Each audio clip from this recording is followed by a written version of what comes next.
बिहार में होने वाले विधानसभा चुनाव से पहले महागठबंधन को नई मजबूती देने के लिए अखिलेश और डिंपल अब चुनावी मैदान में प्रचार प्रसार करने के लिए तैयार हैं।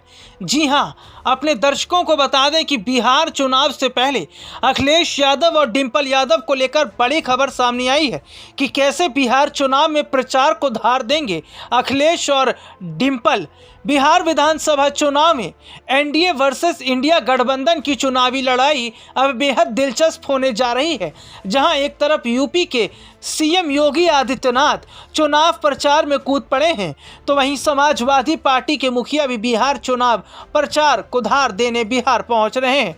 सपा अध्यक्ष अखिलेश यादव पहले चरण के चुनाव के लिए प्रचार 1 नवंबर को करेंगे। इस दौरान वो बिहार के पूर्णिया, मधुबनी और दरभंगा जिलों में चुनाव प्रचार करेंगे। इस दौरान वो महागठबंधन के प्रत्याशियों के लिए जनसभा करेंगे और उनके समर्थन में वोटरों को साधने की कोशिश करेंगे।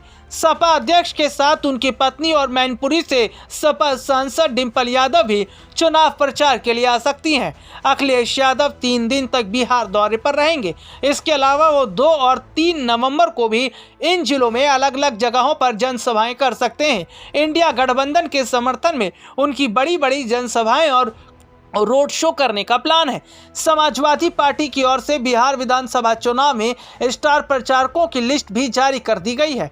इस लिस्ट में अखिलेश यादव, डिंपल यादव के अलावा सपा के वरिष्ठ नेता आजम खान, अफजाल अंसारी, इकरा हसन, प्रिया सरोज, सांसद राजीव राय समेत 20 अन्य बड़े चेहरे शामिल हैं।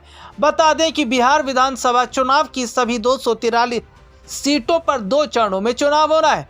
पहले चरण का चुनाव 6 नवंबर को होगा, जिसमें 121 विधानसभा सीटों पर वोटिंग होगी, जबकि 11 नवंबर को दूसरे चरण में 122 सीटों पर मतदान होगा। वोटों की गिनती 14 नवंबर को होगी। अब चुनाव के नतीजे सामने आने के बाद ही पता चलेगा कि जनता ने सबसे ज़्यादा किस पर भरोसा जताया। लेकिन देखना होगा कि महागठबंधन को मजबूती देने के लिए समाजवादी पार्टी जिस तरीके से चुनावी मैदान में प्रचार प्रसार करने उतरी है, क्या इसका बड़ा फायदा इंडिया गठबंधन को मिल पाएगा।